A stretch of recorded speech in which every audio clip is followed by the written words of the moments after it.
اعوذ باللہ من الشیطان الرجیم بسم اللہ الرحمن الرحیم۔ سورہ الصفات مکی۔ ہم کو اس سے پہلے نوح علیہ السلام نے پکارا تھا تو دیکھو کہ ہم کیسے اچھے جواب دینے والے تھے۔ ہم نے اس کو اور اس کے گھر والوں کو کرب عظیم سے بچا لیا اور اسی کی نسل کو باقی رکھا اور بعد کی نسلوں میں سے اس کی تعریف و تصیف چھوڑ دی۔ سلام ہے نوح پر، تمام دنیا والوں میں ہم نیکی کرنے والوں کو ایسی ہی جزا دیا کرتے ہیں۔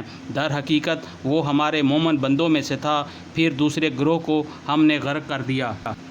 اور نوح علیہ السلام ہی کے طریقے پر چلنے والا ابراہیم تھا جب وہ اپنے رب کے حضور قلب سلیم لے کر آیا۔ جب اس نے اپنے باپ اور اپنی قوم سے کہا، یہ کیا چیزیں ہیں جن کی تم عبادت کر رہے ہو؟ کیا اللہ کو چھوڑ کر جھوٹ گھڑے ہوئے معبود چاہتے ہو؟ آخر رب العالمین کے بارے میں تمہارا کیا گمان ہے؟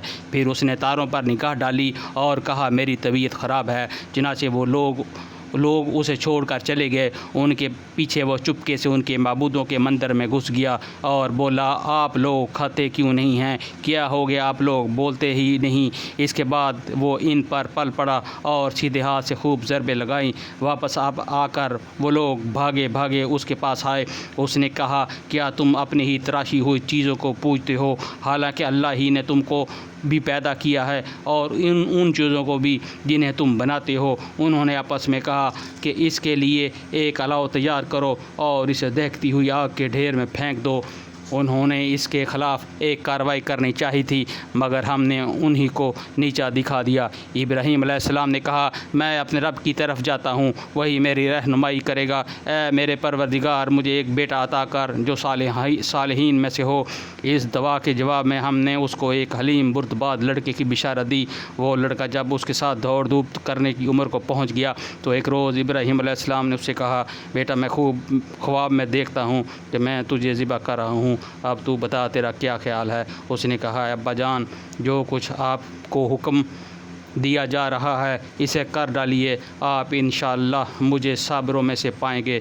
آخر کو جب ان دونوں نے سر تسلیم خم کر دیا اور ابراہیم علیہ السلام نے بیٹے کو ماتھے کے بل گرا دیا اور ہم نے ندا دی کہ ابراہیم علیہ السلام، تو نے خواب سچ کر دکھایا۔ ہم نیکی کرنے والوں کو ایسی ہی جزا دیتے ہیں۔ یقیناً ایک کھلی آزمائش تھی اور ہم نے ایک بڑی قربانی فدا کر چھڑا لیا اور اس کی تعریف و توصیف ہمیشہ کے لیے بعد کی نسلوں میں چھوڑ دی۔ سلام ہے ابراہیم پر، ہم نیکی کرنے والوں کو ایسی ہی جزا دیتے ہیں۔ یقیناً وہ ہمارے مومن بندوں میں سے تھا اور ہم نے اسے اسحاق کی بشارت دی، ایک نبی صالحین میں سے، اور ایک اسحاق کو برکت دی۔ اب ان دونوں کی ذریت میں سے کوئی محسن ہے اور کوئی اپنے نفس پر صلیح جرم کرنے والا ہے۔ صدق اللہ العظیم۔